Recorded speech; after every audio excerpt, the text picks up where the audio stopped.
কান চলচ্চিত্র উৎসবের ৭৮তম আসরের চতুর্থ দিন আজ। এদিন প্রথমবারের মতো কান চলচ্চিত্র উৎসব কর্তৃপক্ষ কোনো অভিনেতাকে উৎসবে নিষিদ্ধ করল। প্রতিযোগিতা বিভাগের সিনেমা দোজিয়েক 137-এর অভিনেতা থিও নাভারে মুসিকে যৌন হয়রানির অভিযোগে নিষিদ্ধ করা হয়েছে। বৃহস্পতিবার সন্ধ্যায় সিনেমাটির প্রদর্শনীর আগে রেড কার্পেটে হাঁটতে নিষেধ করা হয় এই অভিনেতাকে।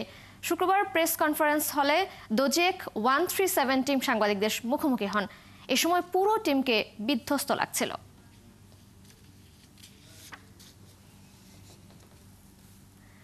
বিশ্ব চলচ্চিত্রের সবচেয়ে জমকালো আয়োজন কান চলচ্চিত্র উৎসবের ৭৮তম আসরের চতুর্থ দিন আজ।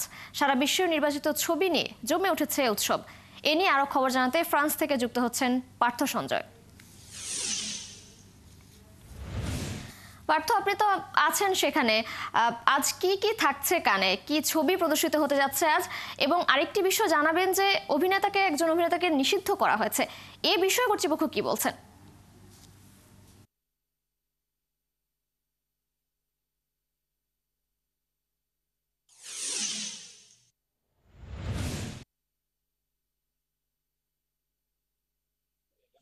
ধন্যবাদ। কানের সমুদ্র পাড়ে থেকে আপনাকে অভিনন্দন। যেটি বলতে হয় সেটি হচ্ছে যে আপনি এর মধ্যে বলেছেন যে ঠিক ২৪ ঘন্টা আগে, যে মুহূর্তে আমি দাঁড়িয়ে রয়েছি, ঠিক ২৪ ঘন্টা আগে রেড কার্পেট শুরু হবে।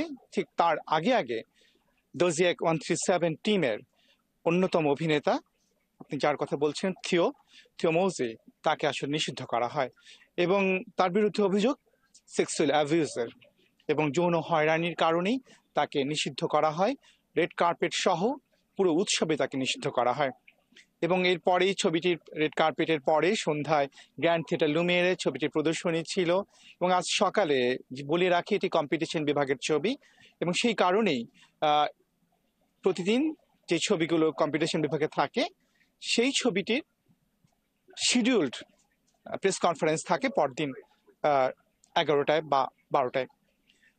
এই প্রেস কনফারেন্সটি ছিল দোজিয়েক 137-এর বেলা 12টা 15 বাংলাদেশ সময়, ঠিক বিকাল 4টা 15 এবং 45 মিনিটের যে প্রেস কনফারেন্স, সেখানে আমার থাকার সৌভাগ্য হয়েছিল এবং সেখানে ফরাসি ভাষায় আসলে সাংবাদিকরা প্রশ্ন করেছেন, কারণ ছবিটি ফরাসি এবং একই সঙ্গে আপনি যেমন বলছিলেন পুরো টিমকে বিধ্বস্ত লাগছিল। একটা সিনেমার কলাকুশলীদের কাছে এটি কতটা আঘাতের মতো সেটি নিশ্চয়ই বলার অপেক্ষা রাখে না।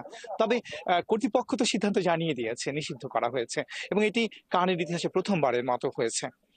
এটি যেমন একটি খবর, সেই সঙ্গে বলে রাখি আজকে আরো দুটি ছবি কম্পিটিশন বিভাগের দেখানো হয়েছে। একটি হচ্ছে সিরাত এবং এই ছবিটির পরিচালক অলিভার লেক্স এবং পরের ছবিটি আরেকটি বিষয় এডিংটন এবং এই দুইটি ছবি কলাকুশলীরা আজকে রেড কার্পেটে হাঁটছেন। একটা রেড কার্পেট হয়ে গেছে, তারা হেঁটেছেন, আরেকটি রেড কার্পেট রয়েছে। তো এই যেমন পরিস্থিতি, এর মধ্যেই আরেকটি কথা বলে দিতে চাই, সেটি হচ্ছে বাংলাদেশের ছবি এবার কানের অফিসিয়াল কম্পিটিশনে রয়েছে। এটি পুরনো খবর। এটি আমরা জানি যে শর্ট ফিল্ম কম্পিটিশনে বাংলাদেশের আদনান আল রাজীবের পরিচালনায় ছবি আলী সেটি স্থায়ী পেয়েছে, কিন্তু এটা স্ক্যাজুয়াল জানা যায়নি, গেল দিন পর্যন্ত অফিসিয়াল কর্তৃপক্ষ জানায়নি।